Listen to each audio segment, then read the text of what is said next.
Hey guys, just a quick note before we begin that the show may contain spoilers and adult language, but that's just because we know how to have a good time. Stick around, you'll be glad you did. You are here for me to enlighten you. You ever act like this again, you're barred for life. It's just vile and base. It's kind of embarrassing. If you know your lines, then you can forget them. Oh, I get it. It's very clever.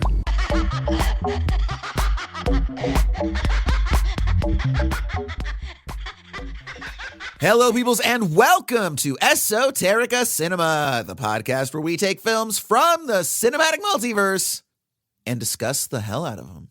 I know, a little subtle that time, right? My name is Jason Peters, and with me, as always, is the man who is currently hard at work developing a brand new weapon for the American military, Mr. Ryan Seabold. What's up, Jason? How's it going, buddy? Not bad, not bad. So funny thing, I actually record in a room with my cats. My cats like to cuddle up behind my microphone and sleep while I record these episodes. Adorable. But when I do the intros, they're always very loud. And so I just got the hardest side eye from my cat Oliver right now. As I brought you in, dude's like, bruh, what's going on, man? Really right now? With you and the yelling? Of course, they have to be right there too, right? Like you couldn't just, you have the whole house to yourself. You can go anywhere you want, cats. And yet here you are. Correct. Now, as I just mentioned right now, pretty interesting that we actually have somebody as esteemed as Ryan with us here today. He is a bit of a nuclear physicist, rocket scientist, in his free time, you know, when he's not making movie-related podcasts, which is his first love, of course. Yes. And, you know, since we have you here, Ryan, I actually, just so you know, I did, legal, went ahead and reached out to the U.S. government, and we did get clearance to be able to discuss the projects that you're working on. So no need to worry about any of that sort of NDA stuff. All worked out. I appreciate that. With that said, yeah. With that said, I would love to hear about any of these projects that you have in the works right now. Please tell us and our listeners give us a peek behind the curtain. Listen, man, what's old is new again. And I'm just kind of going back to the basics. Russia's got these, hypersonic missiles and everybody wants these. We're all talking about cutting our budget and scaling things back. Okay. With the military-industrial complex being as expensive as it is, what I've decided to do is wind things back again to flaming bags of poop. We got all this fecal matter from our pets that we've acquired through the lockdown and pandemic. Why don't we just paper bag these things, light them on fire, and then put them on the doorsteps of our enemy? Ring the doorbell, run away. Lives are saved, but the point is made. We could win wars this way. Interesting. What are your thoughts? I'll be honest, dude. I really don't know how effective of a strategy that is. I kind of feel like if you throw on a gas mask or even just an N95 respirator, which all of us have very many of from the pandemic days, that kind of might take care of that. Yeah, but you got to stomp on it to put it out, right? And now you got poop on your foot. Weaponized waste. Oh, dude, is that not the best LLC name? Weaponized Waste Incorporated? Yes. Patent pending, y'all. Patent pending. I hear you writing it down, sir or madam. No, that is ours. Weaponized Waste Incorporated. We will lay waste to our enemies. Absolutely. Hey, wonderful. That thing writes itself, man. It is. Poop in a bag. Fantastic. Welcome to the show, everybody. This is the kind of show this is. I'll tell you what, in the meantime, I'm going to go ahead and get my stuff together. While I do that real quick, why don't you give our listeners a description of today's film? Today's film is the 1985 classic Re-Animator. Oh man, I had so much fun watching this for so many reasons. This was such a great palate cleanser from the last few weeks of all these art house films and classic vintage prestige movies. But we're going to get into this. Based on H.P. Lovecraft's pulp series, after an odd new medical student arrives on campus, a dedicated local and his girlfriend become involved in bizarre experiments centering around the reanimation of dead tissue. Yeah, a lot of fun on this one. Directed by Stuart Gordon on a budget of $900,000. This brought in a box office of $2 million. So yeah, Jason, what did you think about this movie? Ryan, I will be happy to tell you right after we listen to this trailer for Re-Animator. Herbert West is at the top of his class in medical school. How can you teach such drivel? These people are here to learn, and you're closing their minds before they even have a chance. What are He's brilliant, but a little weird. I've broken the 6 to 12 minute barrier. I've conquered brain death. His experiments have always been unorthodox. It was dead. But lately, they're getting out of hand. And he's just made a discovery that could wake up the dead. Herbert West has affected reanimation in dead animal tissue. What are you thinking? How do you feel?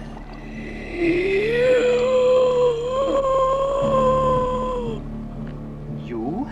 15 cc's of reagent being administered. Once you wake up the dead, you've got a real mess on your hands.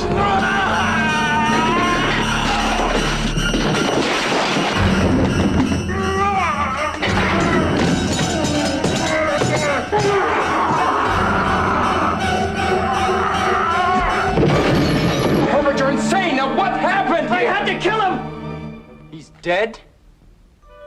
Not anymore.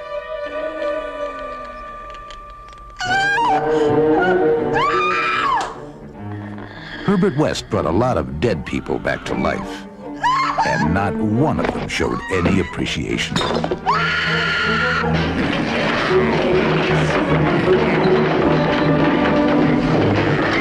H.P. Lovecraft's classic tale of horror, Re-Animator. Mr. West. You'll never get credit for my discovery. Who's going to believe a talking head? Get a job in a sideshow. It will scare you to pieces. All right, buddy. So I loved this film. I really enjoyed it. Now, but I am going to do a quick caveat, and I'm going to say that I didn't love this film as much as I have in the past, which is kind of funny. I think it's just a little bit maybe growing up. Maybe it's a little bit of type of films that we look on this podcast. But, you know, when I was in my early 20s, this was like a 5-star plus pinnacle of cinema type of movie for me. And I adored it. I've seen this many, many times, a dozen times, whatever. Okay. And this time it was still very good. I really enjoyed it, but it was just a very light film, right? Sure. It was like an appetizer or something, It was. When we've looked at films like La Ventura, where we could spend 4 hours plus analyzing all of the different creative decisions and character decisions and how it impacted cinema at the time, right? And then we come to something like this. It's great. It's cool. Like you said, it's a great palate cleanser, but it is just that. I wouldn't say it's the entree, right? Again, it's the palate cleanser. Right. So, which is great. Every time you need a little ginger before you move on to an entirely different type of sushi. Yep. And this is that piece of ginger, and it's great and it's refreshing. It's just, again, it's sating me until the next entree. Yeah, this is how I felt about it. This is kind of the challenge of this show, right? Is to change lenses, genre to genre, film to film. How do you go from RoboCop to Amadeus, Elephant Man and Old Boy and Amores Perros to Re-Animator?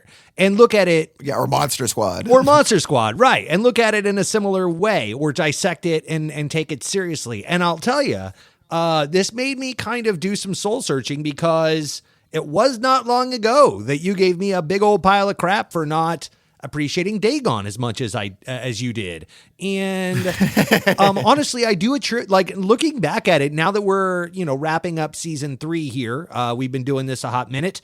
That I think had a lot to play with that. If I were to go watch Dagon on an average Tuesday afternoon, and go try to do a matinee with it, I think I would have appreciated it a lot more. But when you're putting it back to back with some of these other, prestige films, I forget if it was Murder of a Chinese Bookie or one of those. It was one of those movies that we were, back when we used to do 2 films per episode. God bless the listeners that endured those 3-hour-long monsters. But I want to say it was Bowfinger, if I remember. I think it's Dagon and Bowfinger. Got it.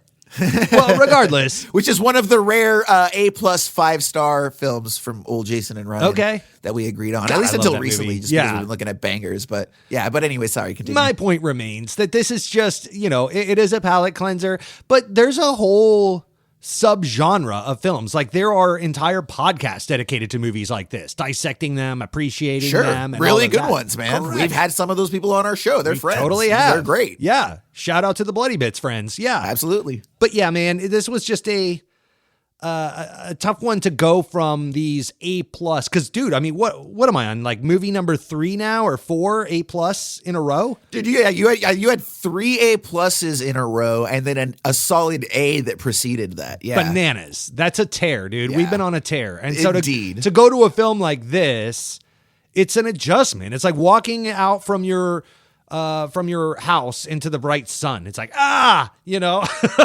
and my eyes needed to adjust to this movie a little bit. But when I settled in, for starters, it's not a long film. It's barely an hour and a half. Correct. Though I do understand it started out as like a 2.5 hour, 3 hour monster they had to cut it down from. But yeah, right. But I do think there's enough meat on the bone here.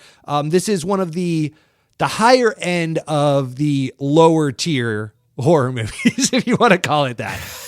So I like that. That's a great description. Yeah. Absolutely, it's like when you find a Tommy Hilfiger shirt in Marshalls or Ross, it's like, do I want it? It's like the best thing they got here, and it's $10. So let's go. So anyway. Yeah. This is Nordstrom rack material, but I'm in Ross. Wow. I can't turn this down. Yeah. They've already cut the sleeves off for me. I'm ready to go to the Toby Keith concert. Let's go. Whoop-a-ding-dang-do. All right, Jason.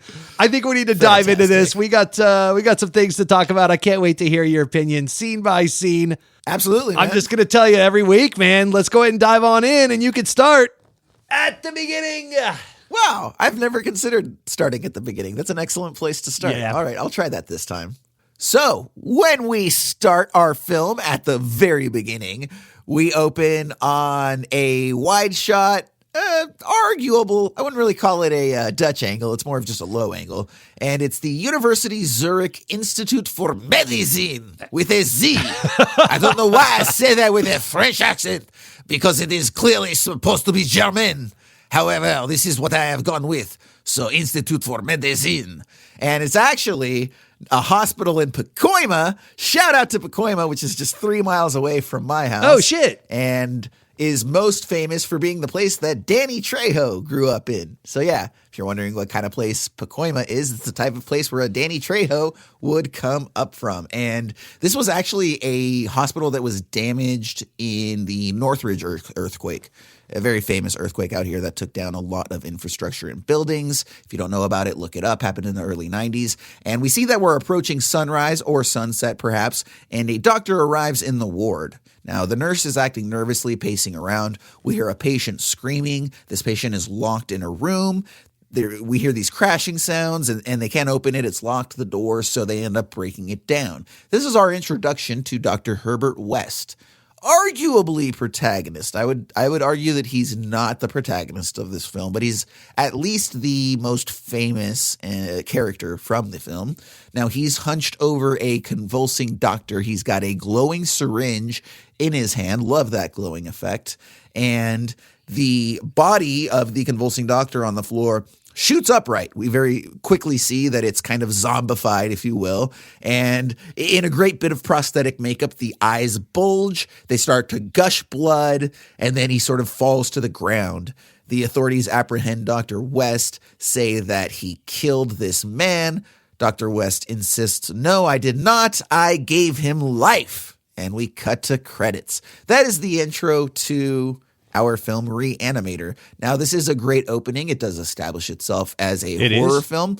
Also worth noting, absolutely, and also worth noting that this actually was not in the final shooting script. So they originally wrote this prologue into the original script, and then as they were going to prepare the final draft, they actually decided, nah, you know what? A prologue's cheap. We don't need a prologue. Let's just, start the story proper. And then as they cut it together, they realized that it really took a little while to get to the horror stuff. They wanted to more clearly establish to the audience from the onset that this was a horror film that people were in store for. So they said, hey, let's go ahead and let's film this scene to sort of tee that up. So I think that was a good idea. idea. What I would like to ask Absolutely, I agree. Now, what I would like to ask you, Ryan, specifically to kick things off here is that in addition to establishing itself as a horror film, this film establishes itself as a specific type of horror film, and that is a very campy one. It is. And even leans into its sort of some comedic elements by the end of it. Now, what I wanted to ask you is, did you appreciate that film? Yeah, what do you sort of feel about camp? And whether you did or didn't, what are the elements of the film that you feel are most responsible for setting that campy tone?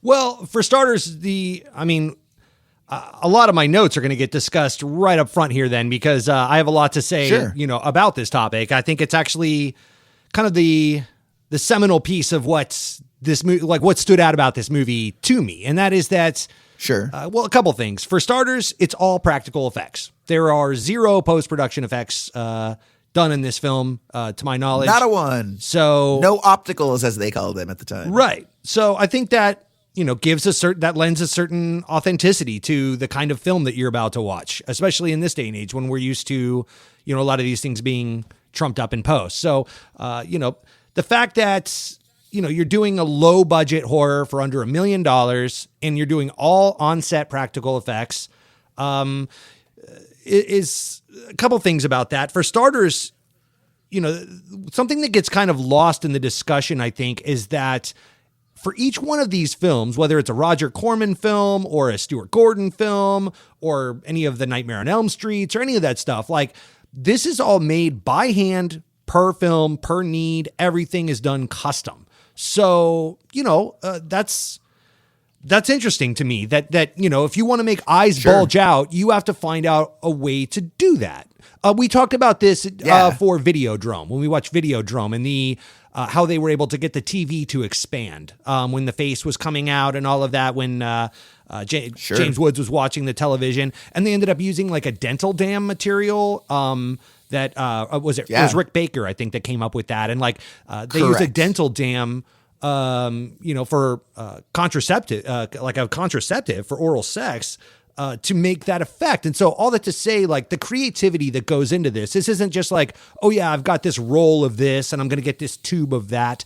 So much of this was homemade, and they're figuring it out on the spot. Like, okay, this is the problem. This is what we need to create. How do we do it? We've got, $200 and we got to do it in 5 hours or whatever it is, how do we make this happen? And so much of this was done because of all the blood and gore and the low budget. And, they shot this in 18 days. I think that includes the reshoot that you're talking about up front. So, they were on a time schedule. They would only do one take for most of these things because it took too long to reset the room, clean up all the blood, get everybody new wardrobe, and go back and do another take. So much pressure was done on the visual effects to get it right the first time. And I think it works. Like, for what it is, yes, it's campy. Yes, it's schlocky. But it's fun. And it absolutely in the same way, like, I'm not going to put this film in this category because you and I have gushed about it and we hold this film to high regard, but it does kind of fall under the same tier of like an Evil Dead, or like, American Werewolf in Paris or The Howling, or, one of those type movies. But this one, Evil Dead, more so because of the comedy and some of the schlockiness and stuff like that. I do believe that Evil Dead is, to me, like, the best version of this kind of thing, but you can the see pinnacle of this type of but you can see what they were going for. And I think, 100%. It's a lot of fun. It's a kind of movie that you would watch as a kid in the basement with a bunch of your friends and stuff. There's a lot of nostalgia tied up with this because of the practical effects and stuff. It takes you back, it harkens back to an earlier time of cinema. Anyway. 100%. Yeah. So I think for me, there's sort of 3 kind of buckets that we can distill this into. And of course, if you want to add more later, but we'll get to these sort of buckets here coming up. And I would say that it's sort of, hinges on these 3 aspects. The first would be the direction and production of Stuart Gordon and Brian Usna, who I believe work very well in concert with one another. And then that would be them also working in concert with the special effects team and supervisors. So I think that's kind of like the first bucket. We've got a second bucket, which I believe is the actors, all of the acting, just collectively, the entire ensemble. we'll get into that as well. And then I think third, you've got the score from Richard Band, the composer that really does a lot of work. And he was quite insistent about some elements. And, so I think that we'll kind of explore those kind of three elements over the course of this discussion. And of course, some other ones that will come about. Now, before we actually get into the film proper, I do just kind of want to set up a little bit of where Stuart Gordon and the team was at when this film was made. So this was obviously his very first film. Hadn't made anything before. Prior to this film, he was running the Organic Theater in Chicago with his wife, Carolyn, who actually plays the lead doctor in the film, the one that kind of chastises Dan and has a couple scenes there. And he wanted to break into film. Now, a funny thing, too, worth mentioning, the Organic Theater was actually known for having a lot of talent come through, not the least of which was Dennis Franz of NYPD Blue fame and Joe Mantegna, who is obviously all over the place, but I know and we know best as Fat Tony. Hey. Love Fat Tony from The Simpsons, of course. Now, he had a friend, Bob Greenberg, that said they should do horror because it was the best way to break into film, because as long as you could produce a film for under $1 million, it would make money and be profitable. That was this guy, Bob Greenberg's position. So Stuart Gordon decided that he was going to go ahead and explore this, and a friend of his actually suggested a H.P. Lovecraft property called Herbert West Re-Animator. Now, the funny thing about this is this was actually a 6-part comic anthology, and a lot of people don't know this. It was the only thing that H.P. Lovecraft ever had published before the time of his death. Really? Every single H.P. Lovecraft and the dozens and dozens of works that we have read, none of those were purchased by any publisher or distributor. And those were actually all self-published by the estate of H.P. Lovecraft. Interesting. Basically his family that inherited, and they were cleaning out his house one day, and they went up to the attic, and they were like, wow, this guy has literally dozens of books here just sitting there. And so they decided to publish them, and then he became famous well after his death. So I did not know that. He kind of in an Edgar Allan Poe sort of way, same thing, died broken, penniless. Didn't have a needle in his arm like Edgar Allan, but might as well have, really. Yeah, he was active in the 20s. Is that correct? H.P. Lovecraft? I believe so. Yeah. Like late 1800s through early 1900s. Right. Okay. Just to kind of give a date, put a stamp on this as far as when we're talking about. Yeah, absolutely. And so because it was so long ago, there were actually no copies of this Herbert West Re-Animator series that Stuart Gordon could find. It turned out that the only available copy was in the Chicago Public Library. How fortuitous for him. I saw that. In Chicago, right? Yeah. It reminded me of like when I was trying to watch Old Boy. Like, you should watch Old Boy. And then it's like, the only copy left. Yeah. And people, the kids these days, but like, it's hard to appreciate that once upon a time, not that long ago, there was a certain thrill and excitement in the search for some of these very rare films, right? Like, it was not uncommon for many films to be like Old Boy, You couldn't find them at your local video store. Yeah. Streaming wasn't a thing at this point. Right. It was a foreign film that was never even brought over to the States, right? So it's kind of hard to appreciate that for a long time there was just a certain thrill in finally getting your hands on a copy of Hearts of Darkness because it didn't exist anywhere. The search for physical media. Yeah. Correct. Yeah. The long lost director's cut of Little Shop of Horrors with the alternate ending where they turn into plants and go on a rampage, right? And we get a Looney Tunes ending, that now you just pull up as a director's cut on the Blu-ray that's out there. And don't get me wrong, I am not talking shit. Like, thank goodness that we have these things out there, because for as thrilling as it was a horrible inconvenience, and there was just a ton of stuff that you couldn't check out. And now you can just very easily go and watch these things, and that's valuable. But it just doesn't have that same, like, I finally got it. I've spent years hunting it down, and it's mine, right? Right. You kind of miss that aspect of it. So to that point, he had to send in a postcard requesting access to the graphic novels. They weren't just available for anybody, and he had to wait like 6 to 8 weeks, right? Please wait 6 to 8 weeks for a response. And the library finally got back to him and said, hey, we're not going to let you check this out, but you can like come down to the library and you can read the copy here. It has to stay here, but we'll let you read it here.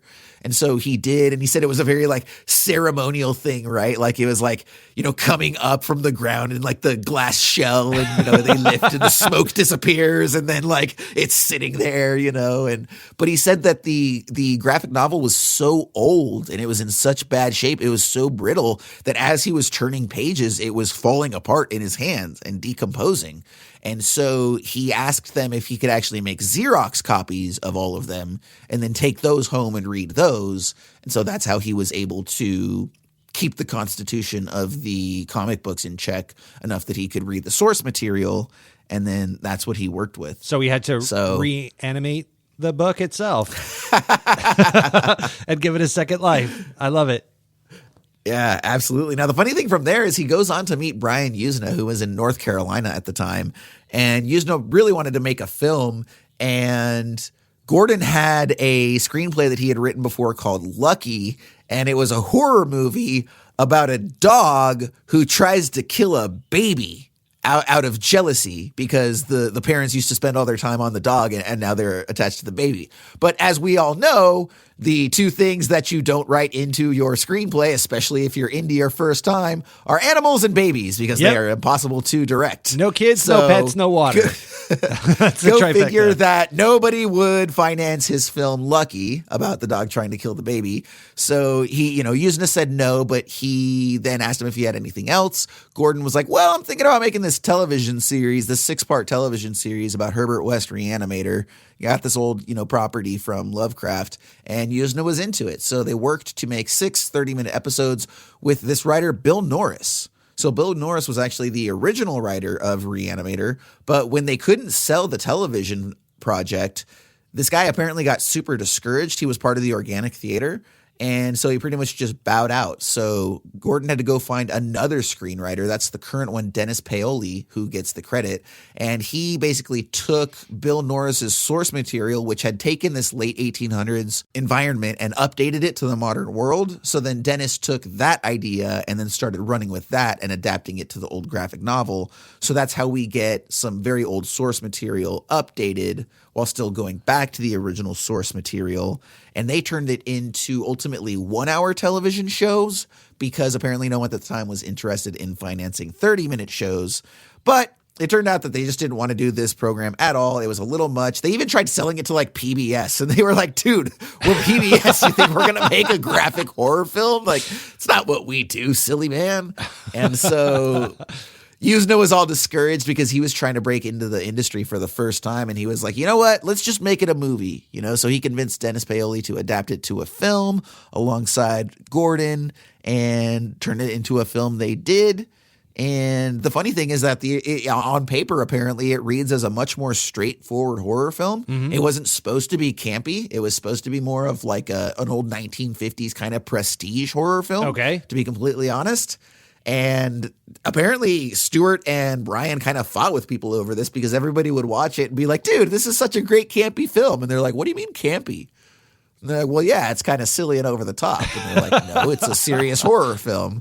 Even down to director, or rather composer Richard Band, who like fought with them for months over the direction of the score because he was like, guys, you don't know what you have on screen. You're looking at the page, and that's not what's up here, man. Like, sure. You want me to do this big full orchestral sound, and like that does not match this at all. I'm not doing that. So we'll talk about all that a little bit later. But it was very interesting. This film, you could tell, had a really complicated development process and edit. It went through a number of different edits and direction and this and that.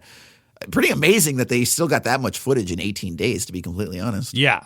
Yeah, that's huge. You could film a movie like this in a little over 2 weeks is bananas with the blood and the creature effects and everything else. I mean, you'd think just at some point you'd have some kind of shooting delay where something didn't work, or again, you'd have to reset the room and lose a day.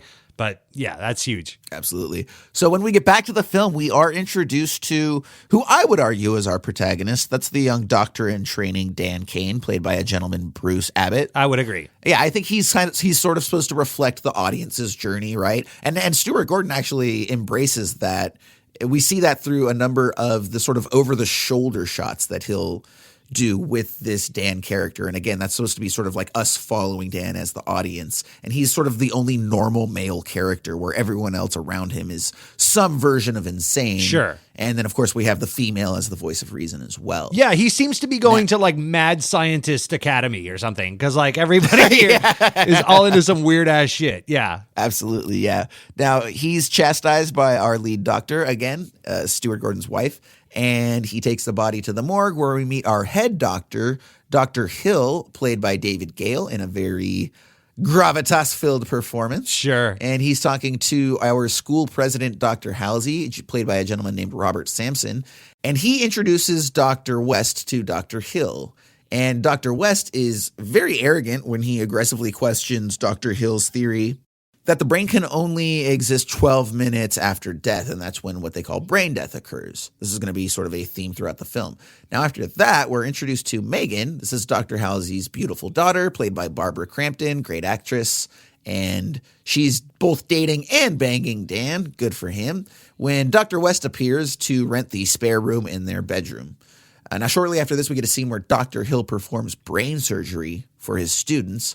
Dr. West is very disrespectful, breaking pencils, trying to call attention away from the prestige this Dr. Hill enjoys among his students.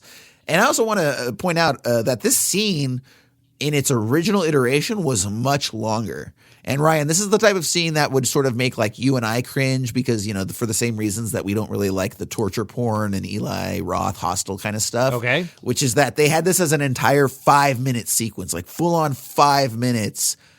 5 solid film minutes of Dr. Hill performing this brain autopsy. And it was just very graphic and it was very close. And so what they realized, and so they actually had that in that original cut of the film because they were like, we're going to gross people out. And what they found out is just that. Yeah, it was grossing people out, but not in a fun way. They weren't enjoying themselves. It was just sort of gross. And also apparently the way that it was presented was very clinical. Yeah. And so it was almost like watching like 5 minutes of Surgery Channel. Correct. And we've talked about that before, you know, like I enjoy horror that's fun.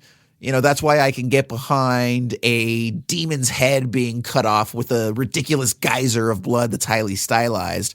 But if you're going to show me a torture scene in, you know, some realistic drama, you know, with George Clooney getting his nails pulled out by pliers, like, no, dude, I can't hang with that. Right. That's too much. Well, there's no stakes because the doctor's just working on a corpse or a cadaver. So if this scene, for example, was happening to one of the characters in our movie, okay, like now there's stakes. I'm in it with this character. Will he escape? Whatever is happening. Or he's just doomed and, you know, we have to go along on that ill-fated trip and we're all going to cringe, but, you know, they're going to show it to us. Okay, I can get behind all that.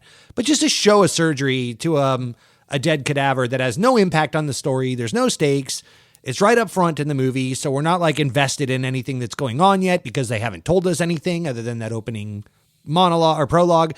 It's gratuitous at that point. And like you said, at that point, it's not fun. So if you're going to show a grotesque scene like that in its entirety over 5 minutes, let it be to Dan Kane. Let it be to Herbert West. Let it be to Megan, you know, or any of these other characters, but not just to nobody, you know, and just be this gratuitous brain removal. You get the idea for what they show you. And it's still, with what they left in the movie, was still pretty cringe for what it was. We still get those graphic brain shots, you know, of them pulling out the fake brain and all of that. Mission accomplished. And we see them cutting open the skull and all of that. So yeah, we definitely get enough of that in those handful of, you know, seconds as opposed to minutes. But what's important here is, you know, as we get into this first act, is teeing up the dynamic of Dr. Hill and Herbert West, really, and showing Dan and Megan's place in all of this. Yeah, absolutely. Now, Dan and Megan are back home. They're looking for their cat, and they do find it in Herbert West's fridge.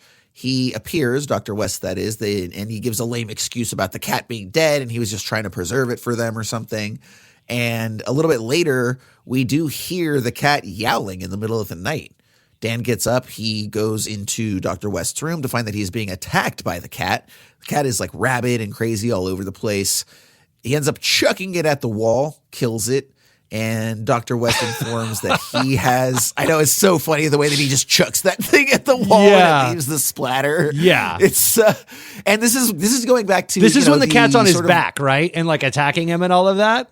It's right before that. Yeah. Okay. So the cat is on his back. Exactly. He's on Dr. West's back. That's what I mean. He chucks it. Right. And then in the Dan next walks scene, into the cat this is happening. Because what you haven't really mentioned is Herbert West has imposed himself as a new student to move in with Dan. And so now he's living in Dan's basement, more or less, and performing these experiments down there. Dan now finds his cat dead in a fridge, and now the cat, when he wakes up in the middle of the night, the cat is now reanimated, quote unquote, on Herbert West's back, attacking him, and it's hilarious. I love this scene so much. It's one of my favorite scenes of the movie.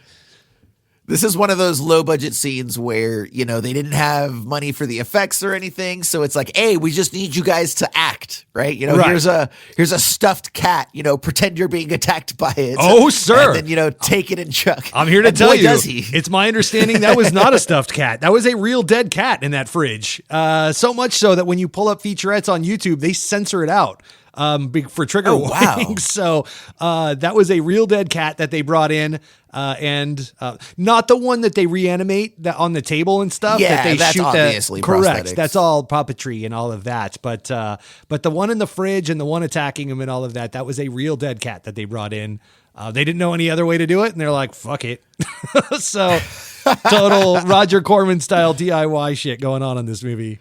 Yeah, and we do get that scene where they do reanimate the dead cat, even though it's like in two pieces and has this horribly broken back and that. So, and we hear it meowing and it does come back to life. And that's basically what convinces Dan to go ahead and join forces with Dr. West, because he does see the evidence firsthand. He's proven he could cheat death. Yes. And Dan thinks he's onto something here.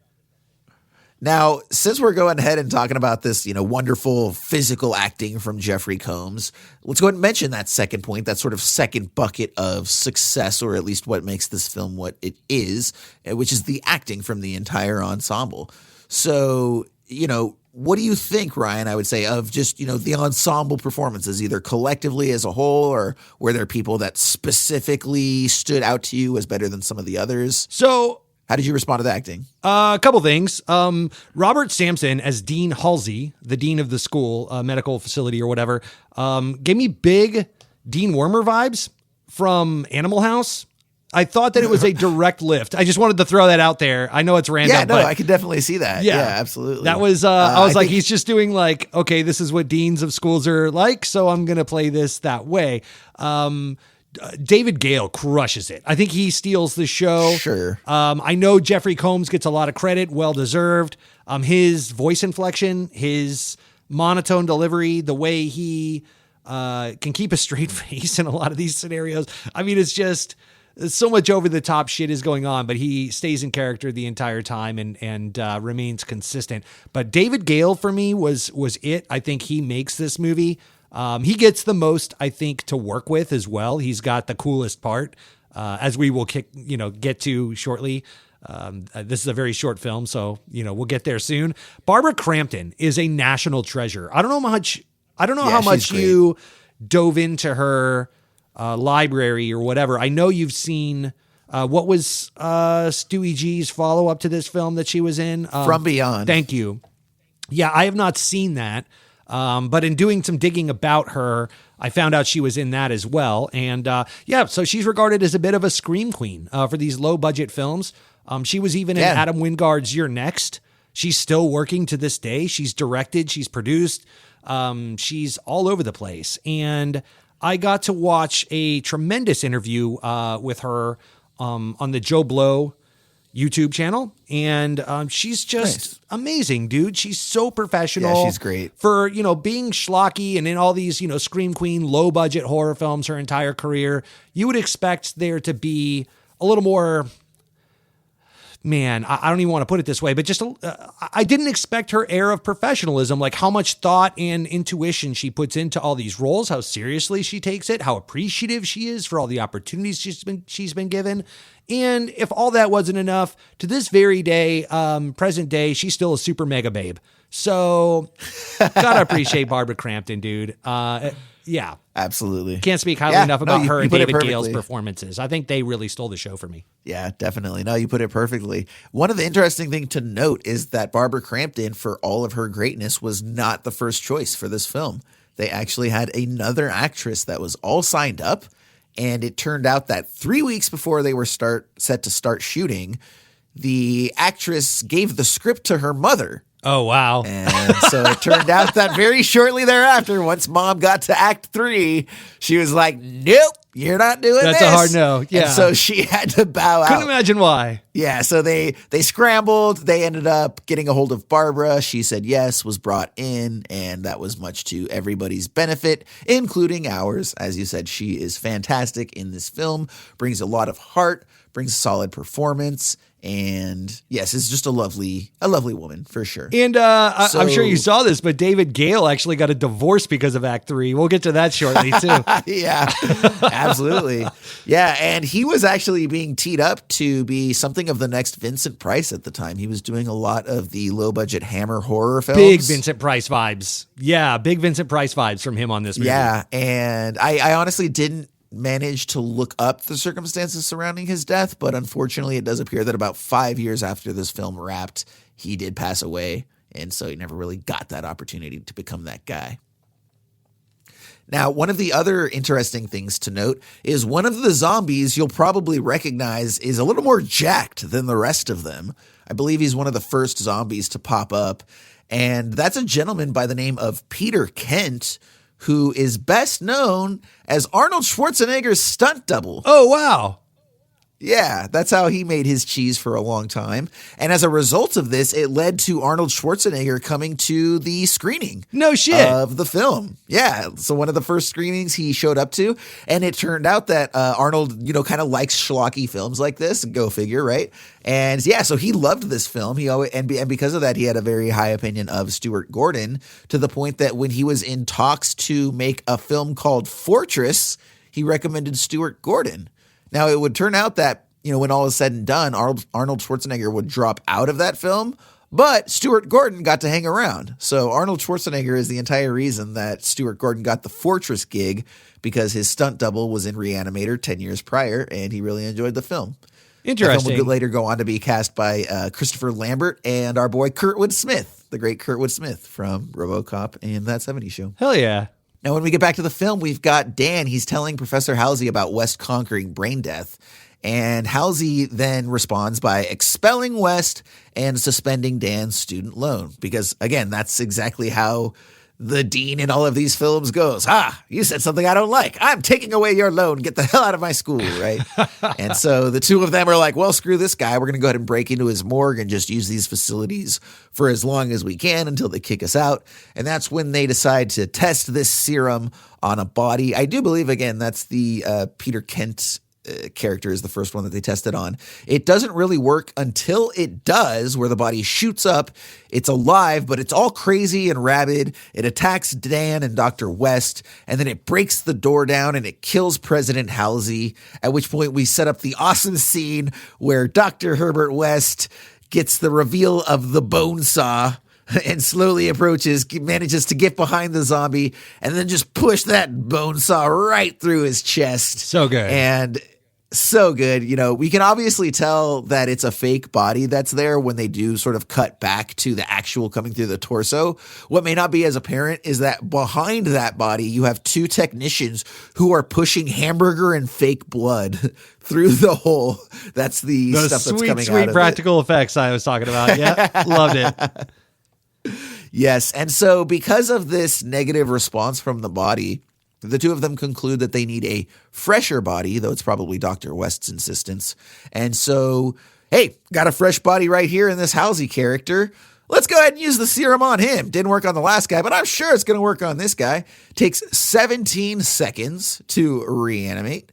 And it turns out that He's not maybe as crazy and violent as the previous one, but he is definitely not himself, to the point that the security guard and Megan, his daughter, run in, see him acting all crazy, and think that he has just sort of lost his mind, when we know that he has really died and been violently reanimated. Now, Ryan, earlier I mentioned the sort of third bucket of success of this film, if you will, is the score, performed by a gentleman named Richard Band. I did not happen to look up if that is a gentleman related to one of our producers, Charles Band. Perhaps you know, perhaps you don't. I do not. What do you think overall of? Okay, great, cool. We'll move on. Listener, if you know, call the hotline 818-483-6285. Let us know who that was. We'll get you live on the air. So I'll ask you, Ryan, what did you think of the score by Richard Band? Loved it. And how much do you believe that it sort of factored into the overall feel of this film? Loved it. Yeah, I'm really glad that you did some deep diving on this guy and kind of found out a little more about him, because I did not. But that was something that really stood out to me because that's what's building the suspense and cutting through some of the schlock and all of that, was the high tension of the score and music. Absolutely, yeah. And it's also really interesting because one of the things that we'll note is that it's primarily an orchestral score, though it has been imbued with certain, what would be considered modern at the time, basically just synth drum beats, right? And maybe some synth notes, just incorporating a synthesizer into a traditional orchestral score. Now, what's funny about this is, as I mentioned earlier, Stuart Gordon and Brian Usna thought that they had a very serious traditional 50s inspired horror film on their hands. And so everyone they showed it to kind of insisted, well, no, you kind of have a campy B-ish movie. By the way, I really want to touch on this real quick, right? B-movie, the origin of B-movie. Do you know the exact origin of that term B-movie, Ryan? I do not. Enlighten me. Okay, so everybody thinks that it's basically just like a ranking system, right? Sure. Like, it's a lesser film. It's cheaper, et cetera, right? It is that, but that's not why it's called a B film. Why it's called a B film is because these cheap exploitation films were largely exhibited at drive-in theaters back in the 50s and 60s. And, for anybody that doesn't know, drive-ins are always a double feature. And so when we talk about the B movie is the second movie on the marquee. It's like the bonus film that you get. So when they schedule these double features, it's always like the newest film, right? Or, the big film that just came out.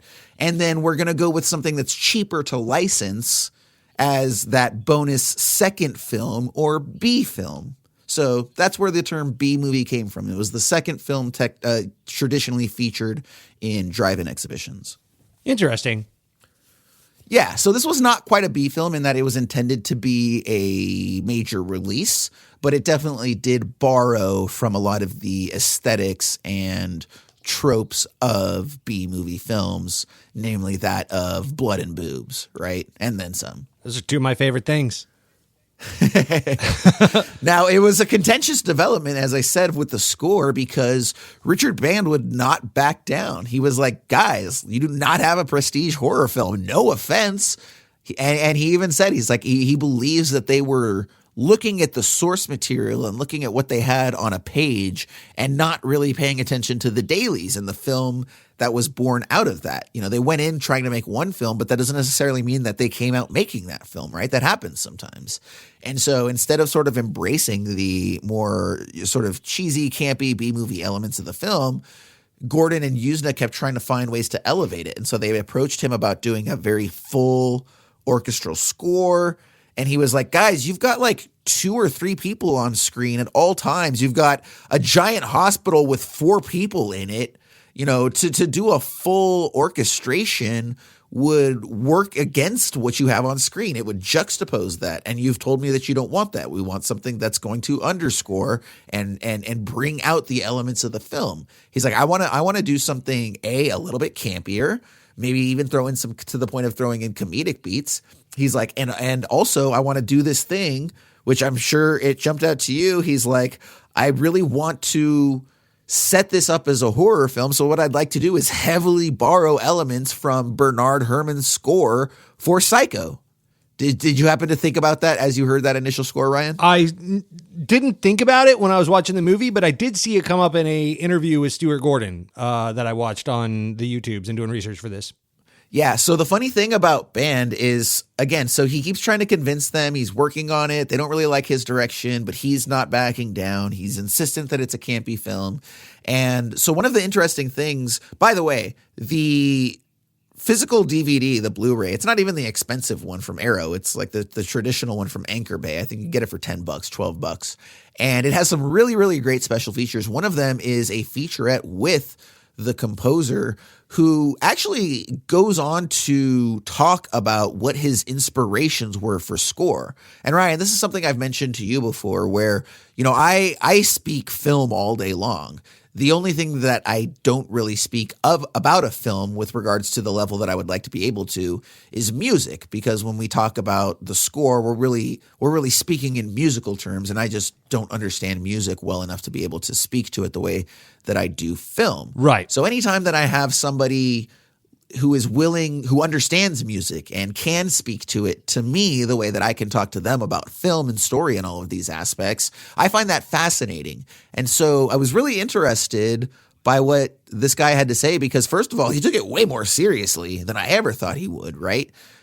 I don't always appreciate that composers are heavily inspired by the film, and they really try to get into the essence of what the film is about and how they can really bring more of that out. And so again, that's why he wanted to do really small orchestrations, because he ultimately knew this was a small film and that audiences would respond the wrong way if they were to go with a full orchestration. Instead of trying to pretend we're something we're not, let's just lean into what we are and sort of do that. And so after they got the first iteration done, and Yuzna and Gordon knew that they needed that prologue because it didn't establish itself as a horror film right up front, that's where Band comes in and says, hey, what's the most recognizable horror theme of all time? The answer is Psycho, right? Don't care what you say. The answer is Psycho. So what I'm going to do is I'm going to make a theme that sounds so much like Psycho that it's unmistakable. It'll be a sort of wink and nod to this guy, Bernard Herrmann, who we all very much respect, right? He changed the game with regards to music composing. And because it's so recognizable, audiences are going to hear that song, hear the score, associate it with Psycho, and then associate it with horror. That way, very, very early on, the audience knows that they're in for a horror film, right? And that's why he went with such a Psycho-influenced theme, not realizing that a lot of people wouldn't necessarily get the joke or the reference and thought he was just wholesale plagiarizing.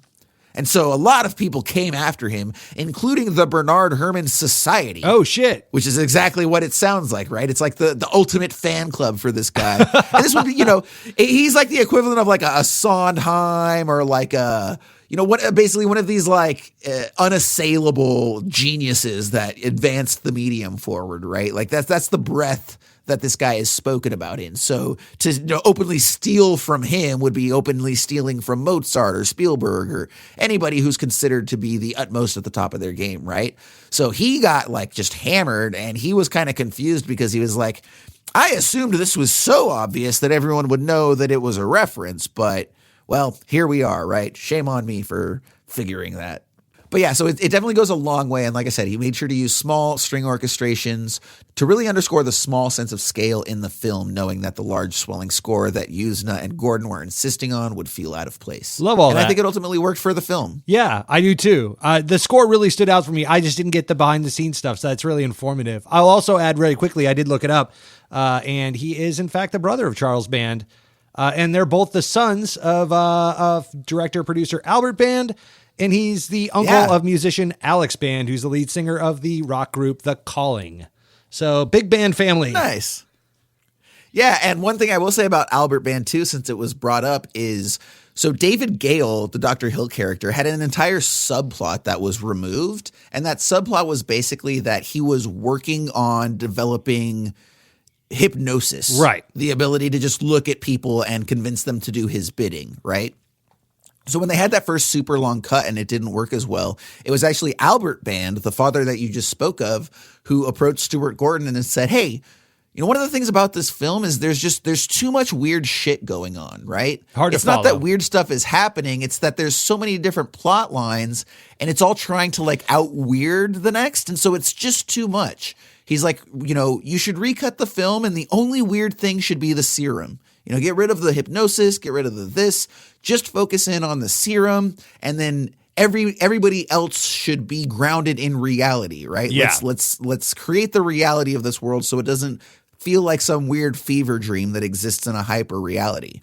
And so it was that suggestion that ultimately led to them rethinking the direction of the overall story. So thanks, Mr. Band the Senior. We appreciate your advice. But when you watch this movie under that context, it does make sense that because that was something that I was always kind of wondering is like why Dr. Hill was able to, like, people just kind of went along with what he was doing. He was kind of puppet mastering some of these scenarios. And the answer is that he was, in the original text, some kind of master of mind control and hypnosis. And so, though they did remove it, when you know that in the back of your head as like a subtext character thing, profile, if you will, some of these things do kind of make sense when you watch it that way.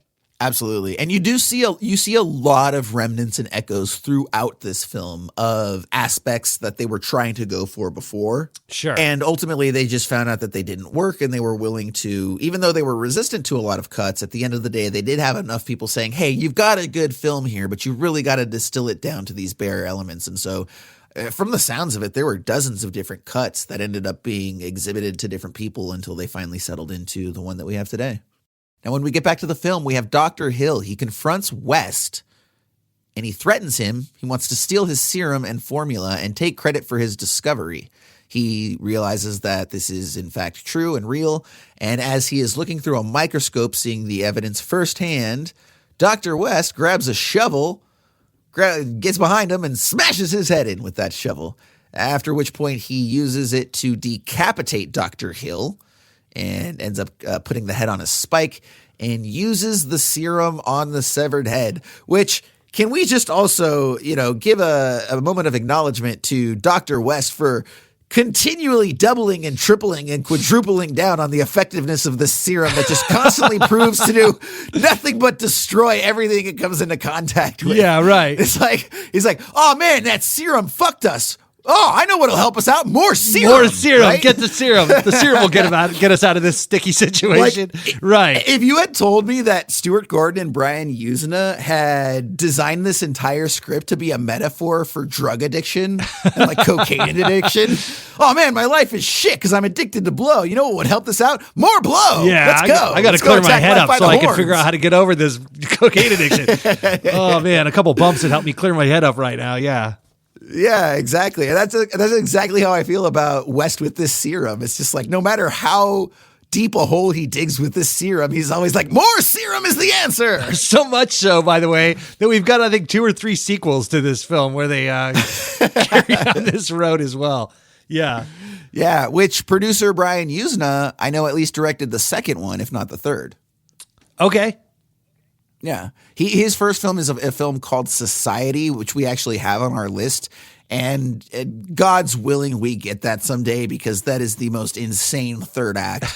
Literally, absolute most insane third act of any film I can think of. Like, literally, if you were to ask me, like, for a formal list, what film has the most insane third act you've ever seen, I would say Society. 100%. Okay. Noted. Yeah. I will say that in the sequel to this film, Bride of Re-Animator, Dr. Carl Hill gets bat wings, I guess, grafted to his head so he can fly around. So, yeah. Oh, man. Oh, you smell that, Ryan? That is the strong smell of a 5-minute review making itself known. Yes, in a very Critters 2 kind of way. I love it. I may have to get in on this. Absolutely. Now, after he does inject the serum, the body comes to life, and then it knocks Dr. West unconscious. Then the body goes and gets fresh blood for the head, at which point the head commands a reanimated Dr. Halsey to help him out. We do see that Dan and Megan have this sort of like cheesy emotional moment that probably only exists to set up the crashing interruption from zombie Halsey. And speaking of zombies, Ryan, we haven't really gone into too much detail on the makeup or special effects. when that's really a huge strength of this film. We haven't mentioned that at the time of its release, it held a record for the goriest film of all time. I saw that. For using 30 gallons of blood that would be absolutely demolished within 5 to 7 years by Mr. Peter Jackson. Hold My Fosters. Brain Dead / Dead Alive. I think he literally said 3,000 gallons of blood. It would not surprise me, because like they were saying that this was a lot of blood. I read that going into this film. I was like, oh yeah, I think I do remember this being very gory. And it was a very small amount of blood compared to what we've been subjected to from Dead Alive / Brain Dead. So. Yeah. Or even the Evil Dead remake with literally raining blood from the sky for like 12 minutes. I very recently watched that for the first time. Thank you, Jason. I love that movie. You are welcome. It was a delight and a treat to be able to sit down in person and watch with you in your home theater. We made that happen and it was lovely. But this Dr. Carl Hill scenario, now that he's headless and his body is working for him as a henchman of sorts, as an animated thing, he's like mind controlling it, controlling the thing or whatever. And I just could not help but think of the headless body of Spiro Agnew from Futurama carrying around Richard Nixon's head. I was like, dude, this is a total Re-Animator thing going on.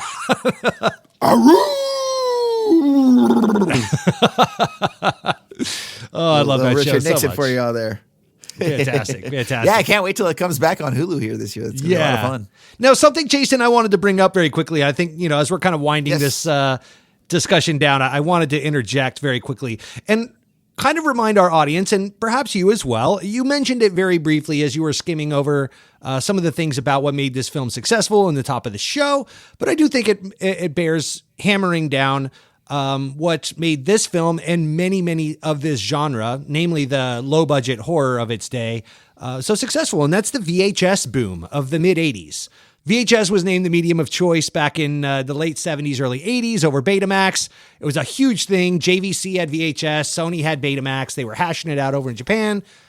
VHS won, of course. It was able to hold 2 hours. Betamax was only able to hold a little over an hour. So that made VHS the better choice for cinematic mediums. So, I grew up in a smaller town and we had a movie theater that had 2 screens. And then if you went to Atascadero, just a little further into the city of San Luis Obispo in Central California, where I grew up, I think they had like 6 screens. But point being, you would never get a movie like this or even a bigger movie like Nightmare on Elm Street or something like that. They were only showing, the top cinema, experiences of the day, Ghostbusters, or I saw Teenage Mutant Ninja Turtles, the original movie, in the theater, whatever was garnering millions of dollars, but never could you see small features like this in the theater. And then along came movie rental stores, and it kind of blew the door open and created a lot of opportunities for movies like this, that though this movie made $2 million in the box office and was considered a success, it was really the VHS and home video market that secured movies like this, and even Evil Dead, Nightmare on Elm Street, and some of those, and the sequels that would follow into cult hits. That was how that went down. And it created a whole new way to experience film, that you could watch it in the basement over a couple pizzas with a bunch of your friends, or have the girl you wanted over to watch it on the couch that you had a crush on in high school or whatever it was. So, and then that also lent itself to a whole new trend because, when you go to a movie theater, for example, like I said, in my small town, I had a choice of 2, 3, 4 movies, whatever it was, but you go into a video rental store back then, and all of a sudden, for the first time ever, you're open to hundreds, if not thousands, of videos that you have to choose from. And now, of course, we've got streaming and we're just overly spoiled, but just trying to go back and remember that feeling of going on a Thursday or Friday night and going to rent a bunch of movies for the weekend. And then you get into the horror section, and that's when you get into box art. And I know Jason and I have talked ad nauseum on this show over the course of 3 seasons about these box art films, but horror movies were really the ones that took that whole thing over and made it its own. Like, it was almost a competition, so much so that I remember very specifically Re-Animator having like a neon green box surrounding casing or whatever that matched the Serum. Anything to make it jump off the shelf and stand out. And it was almost like a competition of ridiculousness. Like Ghoulies, they had the little monster coming out of the toilet. I remember House, you had like the Ghoulies. Which isn't even in the damn movie, by the way. That scene is not in the movie. Right. So much of this stuff was ridiculous. That way. Yeah.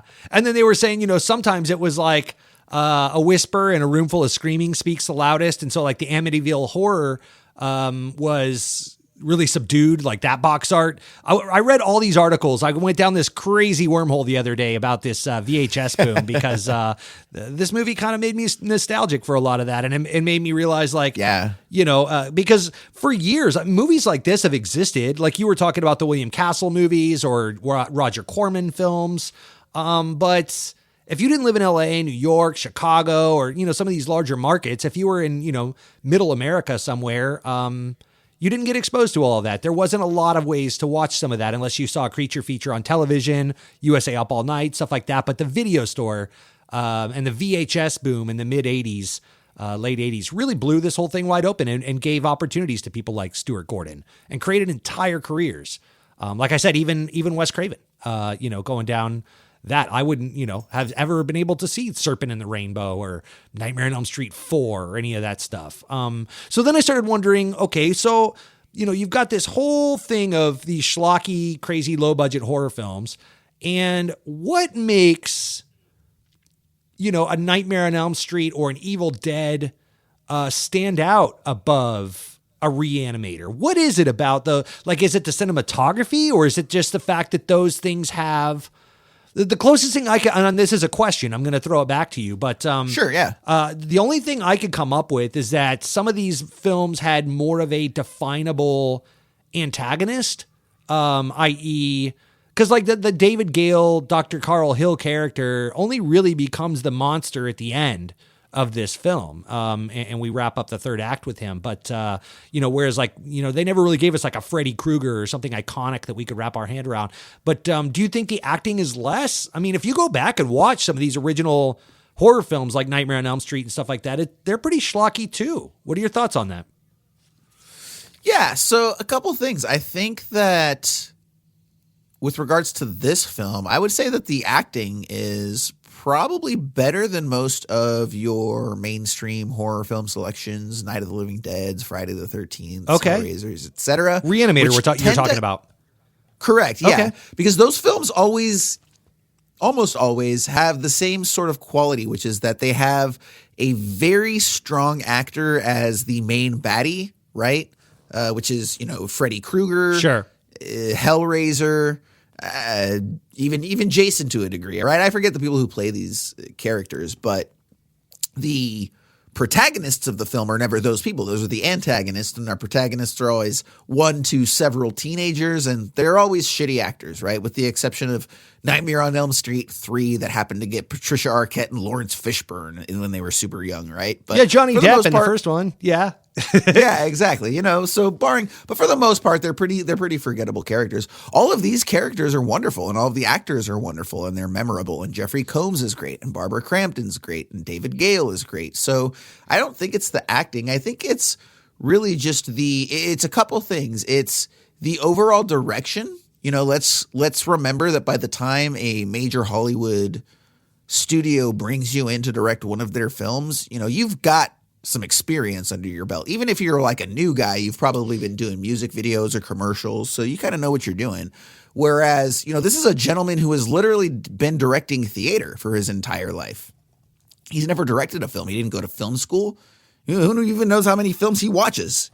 Sure. And so I think that there's an element of sort of, being new to this that sort of gives it a little bit of like maybe a clunkier feel. There's a lot of, 30 degrees rules that are broken and things of that nature. And, I know from doing some research that he didn't really shoot it traditionally in terms of doing masters with coverage and all of that. He did a lot of single takes. Okay. And even down to the fact that, and budget is a huge matter of how things turn out. So one of the things that we see consistently in this film, and I think it's great and it's very effectively used, is dolly movement. You could tell that dude loved himself some dolly movement. So much so, actually, that it was funny. The lead cinematographer, actually, for most of the production, called Stuart Gordon Orson Rails because of how much he loved dollies. That's fantastic. I love that. And the thing is, if you know anything about working with dollies, like you need a lot of rehearsal to really nail those shots and to get them to be really smooth and all of that. And when you've got 18 days to make an entire damn film that's ultimately going to be 2.5 hours on your first cut, you just don't have the time to practice those dolly movements. You're not paying for people that have done it a ton. So you've got, newer ACs and newer DPs. And so, Sure.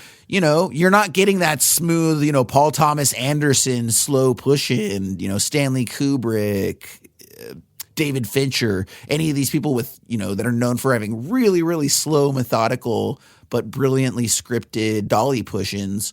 It's a lot of rehearsal, and you just can't pull that off in 18 days and less than $1 million, So I think it's also just the sort of inherently rushed nature of the production through no fault of anyone else's other than just, hey, I can't afford to give you 3 days to rehearse this, oneer, right? Right. Just do it. If it's shaky, so be it, right? Just get it down. We don't have time.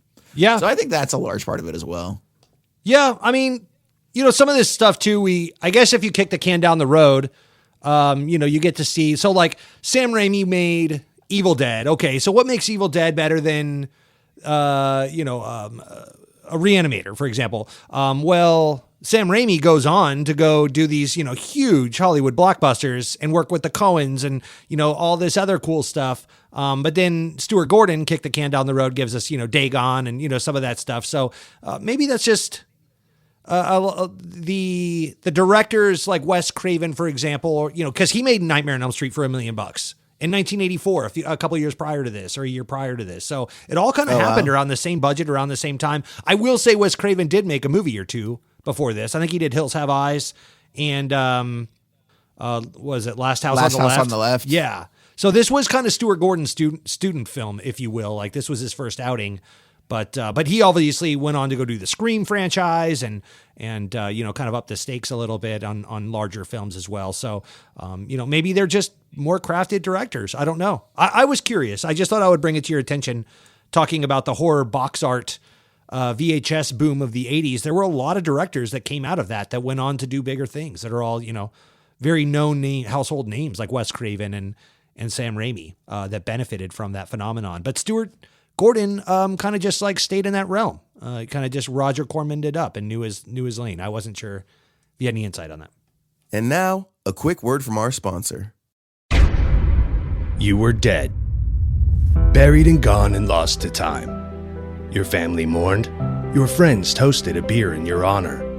Your girlfriend found dick pics on your phone sent to some girl named Christine. And that was that. Until now. Against all odds, you've been brought back. Was it through science? An apocalyptic curse? It doesn't matter.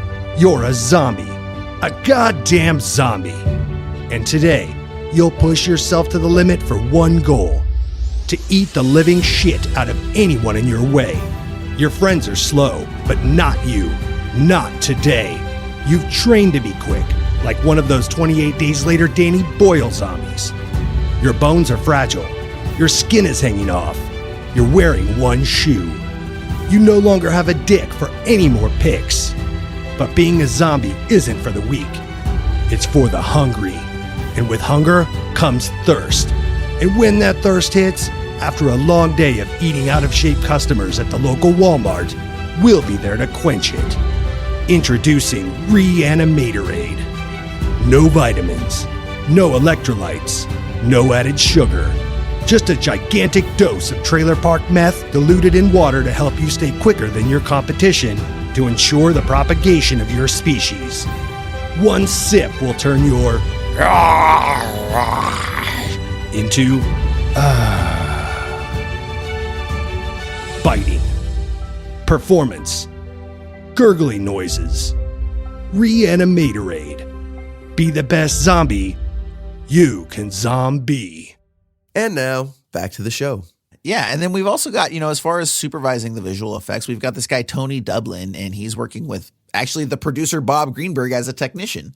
And again, part of what makes this whole campy vibe work is a lot of these effects. We've got, the blood and eye gouge effects that are great. We've got a lot of really strong makeup. The attention paid to the zombie bodies and the way that like the blood would pool and, the airbrushing that they did to achieve that. Like Stuart Gordon actually took the entire cast and crew down to a morgue to literally look at like dozens and hundreds of bodies to really understand, what they were working within, and so that the crew could really get the look and feel of the makeup right. And one of the other things I love too is, obviously one of the images that stays with us from this film is that glowing goo, right? The actual serum. Love right? it. Every time they pull out the bottle, it's just this giant luminescent green.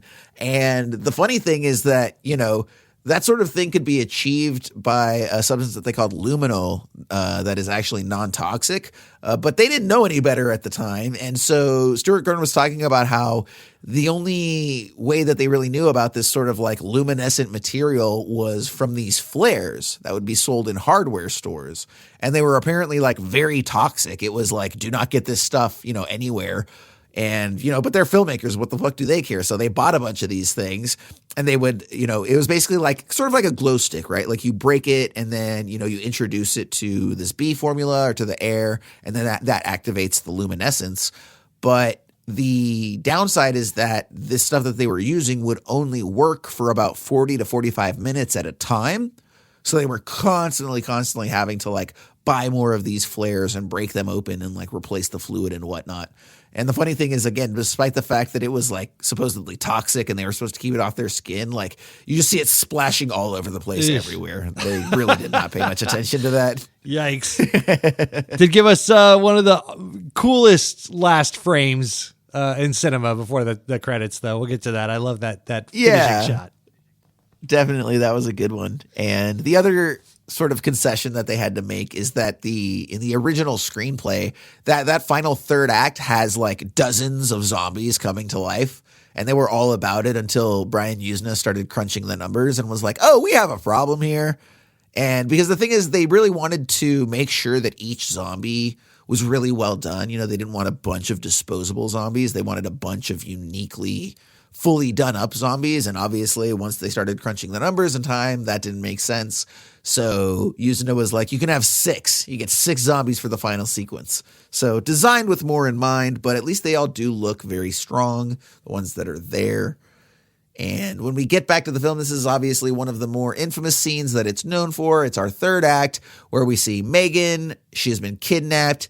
And this is where she gets stripped down naked and tied to a gurney. We have Dr. Hill, who is sort of moving his head across and down her body. It moves famously all the way down to her crotch. Yikes. And the funny thing about this moment, a little uncomfortable. Of course, we're going back to the 80s and, the calculus was different.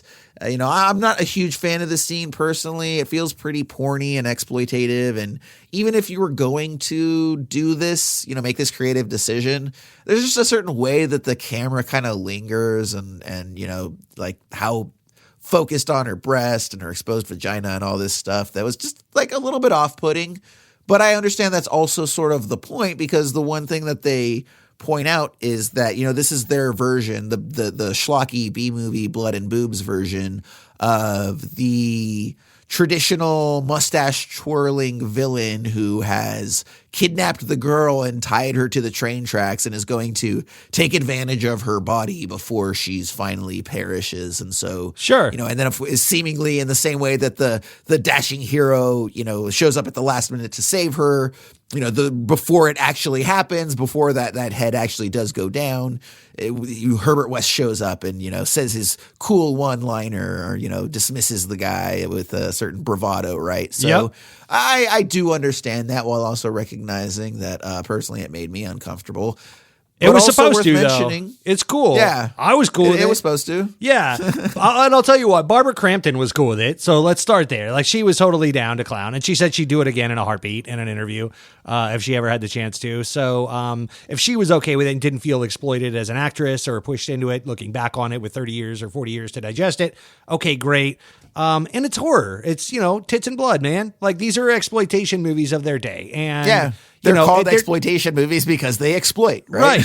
It was given, it's my understanding, you could correct me if I'm wrong, you may know more about this, but wasn't this given an unrated rating when it first came out? It was. So there's actually a really interesting story behind that I'll just go ahead and throw out real quick, which is that, so yes, basically they went to the MPAA to try to get this rated, and the MPA just laughed them off. And basically when they crunched the numbers, in order to get an R rating, the final film that they had would have been 42 minutes long, which obviously was not long enough to be a feature. Yeah. And so apparently very sort of courageously at the time, Brian Usna was just like, fuck it, we're just going to release it unrated, and we're going to have all this stuff up against us and, indecency laws and blah, blah, blah, this and that. So, but, to turn the film into what it's not for the sake of getting the R rating, I don't want to do that. Everyone loves this film. We like what we have. We spent years trimming it down into this, 83, 87 minute lean version that finally works after all this time. So no, we're not do that. We're just going to go ahead and release it unrated. And so then, it started playing and it actually took off. And much to Brian Usna's credit, he was able to use his business savvy to get it exhibited and to turn profits. Well, the distributor down the line was lamenting all these lost profits because now they've got a hit on their hands, but they can't sell it into any of these, many different regions, markets, etc. So they go behind Usna and Gordon's back and they edit a 92-minute version using completely different takes, cutting it from all of the raw footage basically, or at least footage from previous versions. Oh, wow. Like that first 2.5 hour cut. So it's a very different film. It actually reintroduces the hypnosis subplot from Dr. Hill, for example. Okay. So, and they submitted that to the MPAA, and the MPAA gave them the R rating that they were looking for. That's how they were able to get the 92-minute version by using the non-graphic material that ended up being cut out of the film, right? Huh. Well, here's the interesting thing about that. The way that copyright laws work is that now that's the official version. Once it's rated, that becomes the official version, and any previous versions that were not rated become illegal for exhibition. Oh, wow. Under current law. So now Usna and Gordon cannot show their version of their film that has spent the last few years gaining cult status because the distributor got the rated version and now that's the official version. And so every single time Usna and Gordon would do an exhibition, which to be honest, Usna's credit, it was really him driving a lot of that, he would have to go get special permission from the MPAA to exhibit the film. And so eventually he got so frustrated with this, he then went behind his distributor's back, took the film back to the MPAA and said, hey, I want you to rescind your rating. And they're like, what?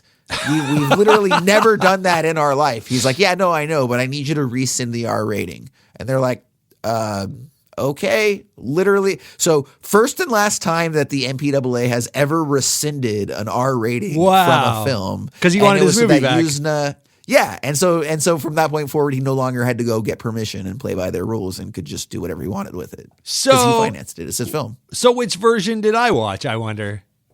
So you watched the unrated version. That's what I thought. There's that's the one that everybody knows, and that's the one that we all reference. Okay. That's the one that everybody has seen is the unrated version. The R-rated version does exist out there, I believe, in some of the more sensitive markets, India, China, some places like that. That's probably the version that they have over there, where censorship laws are more strict. Mm-hmm. But and then the DVD actually has a lot of those deleted scenes that you can go back and check out. Interesting. They were pretty wisely cut, and I think that there is a deluxe edition that might have the R-rated version on there. But if not, I'm pretty sure you can find it online without too much hassle these days. Sure. Just in case you ever wanted to check that out. And for anybody listening. Now, the one thing I will ask you, lastly, before we kind of finish off, we didn't really talk about sort of like the look and the feel of like the photography of the film. And sure. That tends to be with B movies. Like I said, for me, it was really just, the use of dollies. And I was impressed by the fact that, again, for an 18-day shoot, they relied so heavily on those. And it allows me to sort of excuse the fact that a lot of them are very sort of janky and, they're not smooth shots by any means, but they still do add a certain level of certain environment, a certain feel. And Gordon himself, came correct with regards to his motivation, because he was basically watching a lot of Stanley Kubrick and Roman Polanski at the time and noting how, for example, anytime there was suspense about a character entering a room, both of them being Polanski and Kubrick had an idea that, you never set the camera up in the room and watch them enter. We slowly enter the room with them so that we get that suspense of that reveal of wondering what's in there. And so that's why he employs a lot of the shots that he does. You sort of see him thinking in that way when he's setting up a lot of these shots. So I do appreciate that aspect of it. It doesn't look particularly great, like it's fine. And actually, as a matter of fact, so there was a photographer who was the original photographer hired. His name was Bob Ebinger, and he was actually let go after less than a week because all of the dailies were coming in very dark. And obviously Yuzna and Band and pals weren't having that. But the sort of interesting thing is that Stuart Gordon actually takes credit for it being underlit because those were his instructions to Bob Ebinger. And he said that was born out of a naivete because he had never shot film before, but he had directed a ton of stage productions. Oh, and so he okay. He thought that film was going to pick up the visuals the same way that you and I would. And so he lit it as though it was a theatrical production and sort of insisted that, things be underlit so that he could create the right mood. Then the dailies come back and no one can see anything. And he's like, that might have been my fault. Yeah. But the cool thing is that we don't notice it when we watch the film today because the film has since undergone a 2K restoration. I believe it's a 2K restoration. Right. And so a lot of that missing detail has since been brought back to light. Well, and that's what I was reading about too, just very quickly about that VHS boom is like, that's such a fun medium to watch these classic schlocky horror films on because they hide a lot of the mistakes that you're talking about. And so the makeup looks cooler, the violence looks better, a lot of these up-reses, though they can do justice to some films, can actually be a detriment to others because now you're really spotlighting in 4K or 2K up-res, what people were making for 2 used condoms and a nickel back then. And so that looks cool. Like you don't need to see the boom mic in that scene over the dude's head, right? It was all washed out before. We never saw it there. Yeah. Sometimes these things are obscured for a reason, and it's a better format to watch on VHS or in an old Flickr filled, film house, grindhouse theater, or even a drive-in, like you said earlier with the B-movie thing. So I will say that one thing that stood out to me an insane amount of times about this movie is all throughout what stood out about this is the 2-point lighting, the use of 2-point lighting. So it'd be really, lit on one side of the face, really dark and obscure on the other side, and a really powerfully bright hair light. As an accent going over their shoulders. So 1 and 2-point lighting, very minimalist lighting. So that's probably why a lot of this stuff was coming back a little underexposed as well. But they were really playing around with some lighting extremes. What if we put the lights here or there? But it's not your typical 3-point lighting. It's very harsh 2-point lighting. If you watch and you go back, even if you go on IMDb, I'm looking at it right now. If you go for a little scroll on IMDb, look at some of the still photos and absolutely you'll be like, dude, there it is. 2-point lighting, really dark in the middle, really dark on certain sides of the face. But yeah, all very minimalist. I will wrap this up and pass it right back to you. But one thing that I will say very quickly is how refreshing it was after 2 films or 3 films in a row of Bleach Bypass to get some really vibrant color and fluorescent lighting and that bright green ooze and the whole bit. We did, was it Amoris Peros and Old Boy was Bleach Bypass. Yeah. And then, of course, Elephant Man was black and white. So here we are in the good old vibrant purple and pink gelled 80s, and I love it. So good. Yeah, absolutely. And also, speaking of certain visuals being obscured, I will also throw out a quick story where a lot of these bodies were naked, right? A lot of the zombies. And so especially where, there's some of the more interaction between the two of them. Well, okay, quick note too, by the way. One of the things about Stuart Gordon and his wife in the organic theater as a whole is that... I hope you're going where I think you're going, because I think we talked about this big on. Yeah, they're very into counterculture. So they were like borderline nudists to the point that they actually did a lot of entirely nude performances at the theater itself with everyone, to the point that I believe they got arrested for it once even. Yeah. Yeah. I think it was Peter And so Pan. They were on stage naked for Peter Pan. Okay, yeah. And so they ended up, a lot of these people that they were using were from the organic theater. So they were all very comfortable being naked around one another. And so a lot of the zombies, again, they didn't really have any special needs. It wasn't, like set sensitivity and all the sort of stuff that you have, right? They were all very comfortable among one another. And to the point that there was actually a scene. So they being Yuzna and Gordon were still under the impression as they were shooting it that they were going to be able to secure an R rating. Obviously, that wouldn't be the case. So there's one scene in particular where they're fighting the zombie. It's the Peter Kent, Schwarzenegger's body double zombie. And they were getting a lot of dong swinging around, right? And the way that it was lit, it was just like it just kept coming on camera. And so the new photographer, by the way, Mac Alberg, who actually ended up shooting the bulk of the film, he replaced Bob Ebinger. Yeah, he was just like, we keep seeing the penis, man. Like, I don't know what to do. Go to the makeup lady and get the merkins. Now, for anybody listening who doesn't know, a merkin is basically a little flesh-colored pocket, so to speak, that basically goes over your junk, and it's like a pubic wig. So that, the anatomy is covered and there's no accidental touching of, things of that nature, right? And it also prevents those things from appearing on camera if they happen to catch light. So, they're like, hey, we're getting a bunch of dong, grab the makeup lady, grab the merkins. So they go to the makeup lady and she's like, what do you mean merkins? And they're like, yeah, all those merkins we bought. And they're like, and she goes, well, we're all so comfortable with another, we didn't need them. I threw them all away. What do you mean you threw away all the merkins? They're like, yeah, no, we literally don't have them. And it was like one of the last days of shooting. They didn't have enough time to get them. So they're like, well, how are we going to shoot this scene? And I don't know who it was, but somebody had the suggestion like, what if we just spray paint his dong black so that it doesn't actually appear on film? Oh, so wow. that entire sequence where Dan and Megan are running to the elevator and get accosted by the Peter Kent zombie, they actually spray painted his dong black and all of the pubic hair so that it just wouldn't show up on film if light happened to catch it, because the makeup lady threw away all the merkins. Little underexposed dong there. Yeah, absolutely. So, yeah. And then, when we get back to the film, we're wrapping up.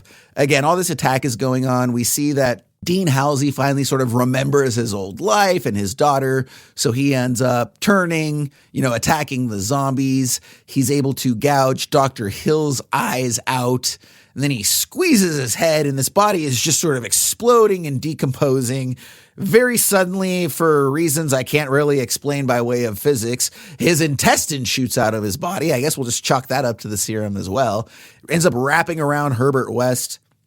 This is where Dan and Meg are escaping. Yeah, because doesn't he like over-inject him? He gets like two syringes and he's like, overdose, and boom, he like jams the body full of two. And then like, I'm assuming that like over animates the organs of the body, hence his intestines bursting out and animating in a very Mother from Brain Dead / Dead Alive kind of way at the very end of that movie.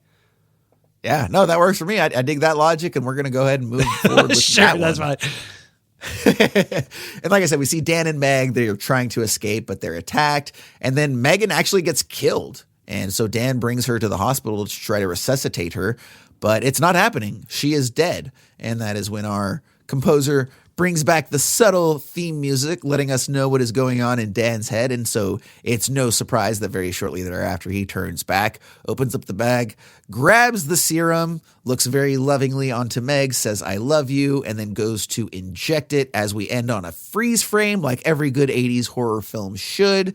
Fade to black while that serum still glows green. We're left on that glowing green serum as we hear a scream off screen that Gordon actually admitted was influenced from the book Pet Sematary. Oh. Apparently that happens at the end of the book Pet Sematary. Interesting. And then the film ends. And that is our experience with Re-Animator. So definitely a fun time at the movies. Before we do wrap this up formally, do want to invite you all to go ahead and if you enjoy the show, please let your friends know. Word of mouth is fantastic. But the specific thing you can do right now to help us out is go ahead and rate, review, and subscribe on whatever platform you might be listening to. And hey, if you listen to us on the website, just go over to Apple. Just whatever you do, just give us your rating over there. It helps us out. We certainly appreciate you listening, and we certainly appreciate you helping to spread the word.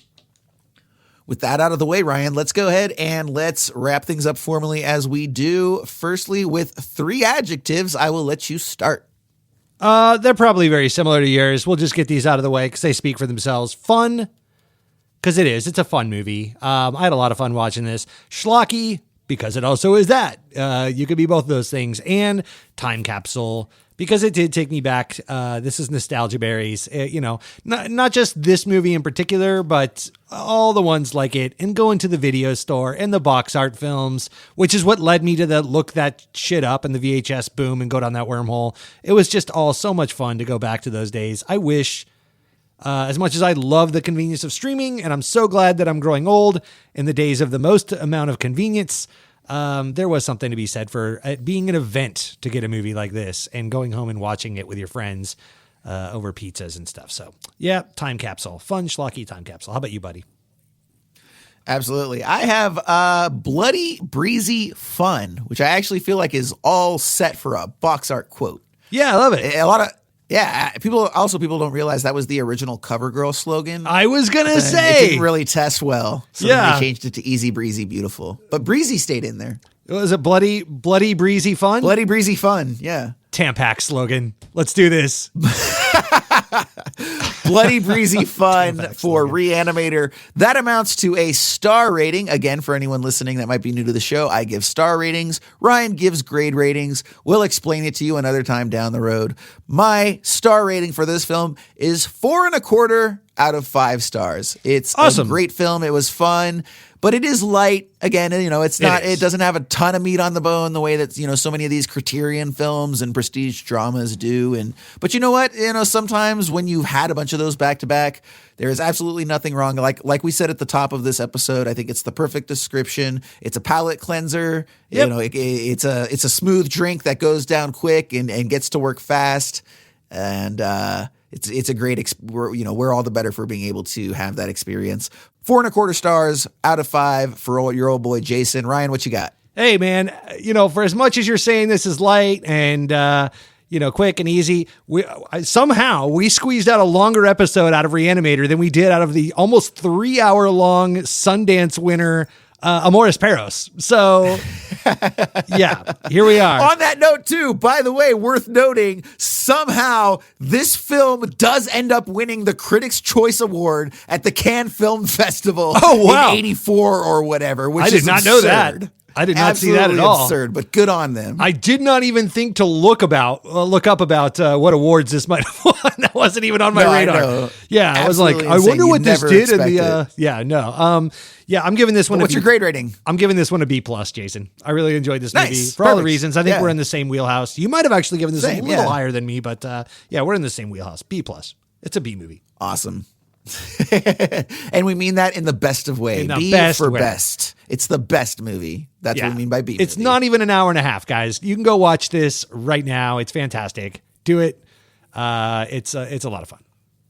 And after you do, you need to reach out to us and let us know what you thought about the movie, man. We are hungry for your feedback. We have got a few different ways you can reach out to us. We do have the socials. It looks like Twitter is just a burning wreckage that will not be long in the teeth here. But in the meantime, you can hit us up on the Instagram, and I don't know. I really hope we don't end up on TikTok, but maybe we will someday. Just, the whole surveillance thing is bleh. But regardless, you can still hit us up on the Twitter and Instagram for right now. You can also email us. That's probably going to be the best. The email will not go away. That is esotericacinema@gmail.com. Let us know what you thought about this episode. Let us know what you think about whatever pastry you happen to be enjoying right now. You can even just talk about the weather. Doesn't matter. Hit us up. We'd love to hear from you. esotericacinema@gmail.com. Or, even more preferred, you can call the Esoterica Cinema hotline. It's an 818 number, 483-6285. Let us know what you thought about this film, Re-Animator, our previous films, Amores Perros, Elephant Man. Maybe you listen to our 5-minute reviews. You have strong opinions on Sign of the Cross or 12 Monkeys. Any of these things, you can go ahead and call that hotline. And if you would like, We would love to put whatever your message is on the air. If, however, you would just like to speak to us and don't wish to hear your voice, you can let us know that you don't want it. We'd just love to hear from you. Again, 818-483-6285.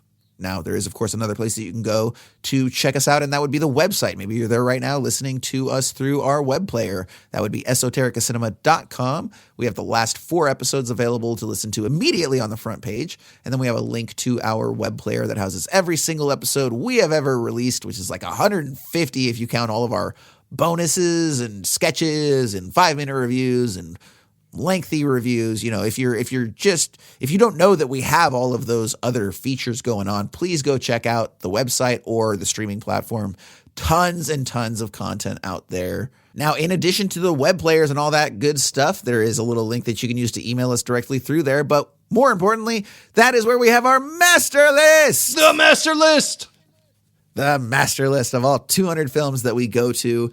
The well, if you will, at the end of every episode from which we dip our bucket into and pull up next week's film for review. And so as such, I think, Ryan, if you agree, this would be a good time to go ahead and do that. What do you think? Let's do business. All right. Ryan always likes this part so he can see how the next week or two of his is going to go. Is it going to be lighthearted? Is it going to be intense? Is it going to be heavy? Who's to say? If you would like to play along, you can either download the PDF from the website or you can just go there, esotericacinema.com. We've got it right there on the main page. You can skip 3 pages that have all 200 films and play along with us as we select the film using our random.org true random number generator. All I will ask is that if you are listening to this while driving, please do not play along and get yourself in an accident. So for anybody at home or out in the park walking their dog, and you have access to that, pull it up right now, the master list. We get through 1 through 200, and we click generate. The wheel spins. Ooh, let's go. It spins, it spins, it spins. Now, Jason, isn't this the penultimate choice here for the end of our season? Indeed it is. Oh, indeed it is. Man, we're getting down to it. And we are going to get number 74. 74? So I hope 74 has not been picked. 74 absolutely has not been picked. Oh, and this is we are going back into our strange well, to speak. Getting some of that psychedelic water. Now, this is a film that I have not seen, number 74. Let's real quick take a look at what we didn't see. We didn't see number 73, which was Ikiru, which is the classic Kira Kurosawa film. Very, very, very heartwarming film there. And we didn't get number 75, which, Ryan, is one of yours and my favorite, Kung Fu Hustle, just batshit crazy all over the place. I cannot wait to talk about that with you someday. Yeah.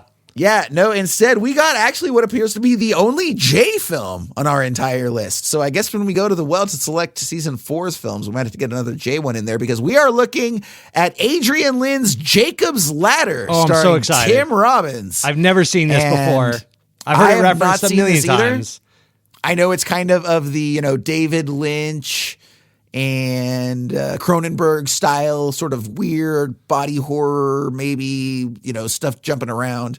And yeah, I don't know really why I never saw this one. It seems like the type of film that I would have caught somewhere along the way, but not the case. So very much looking forward to finally being able to watch Jacob's Ladder. Ryan, do you have a description for us? I do. Let me just start by saying this is a weird one from Adrian Lynn. Adrian Lynn, for those that don't know, gave us movies like Flashdance, Indecent Proposal, Fatal Attraction. He was kind of known as that 9.5 Weeks. He was that sultry kind of B-movie romance. Made romantic thrillers. Yeah, and then out comes a lot of Skidamax sequences. Dead smack in the middle of his roster of movies is Jacob's Ladder, this psychedelic horror film starring Tim Robbins, and I cannot wait to experience this. I've heard nothing but good things. Google has this summarized as, after returning home from the Vietnam War, veteran Jacob Singer of the titular ladder struggles to maintain his sanity. Plagued by hallucinations and flashbacks, Singer rapidly falls apart as the world and people around him morph and twist into disturbing images. His girlfriend Jessie, played by Elizabeth Pena, and his ex-wife Sarah, played by Patricia Callenberg, try to help, but to little avail. Even Singer's chiropractor friend Louis, played by Danny Aiello, we get some Danny Aiello in here, fails to reach him as he descends into madness. This is from 1990. Yeah, I'm pretty stoked about this. Definitely. Yeah, me too. So for everybody listening, hopefully you enjoyed our discussion of Re-Animator. We will be dipping into the genre well once again next week, as you know, we pretty much only do prestige films and genre films with no in between. So go ahead and watch Jacob's Ladder in anticipation of our next episode. In the meantime, for Jason Peters and Ryan Siebold, thanks so much for listening. Enjoy the movies.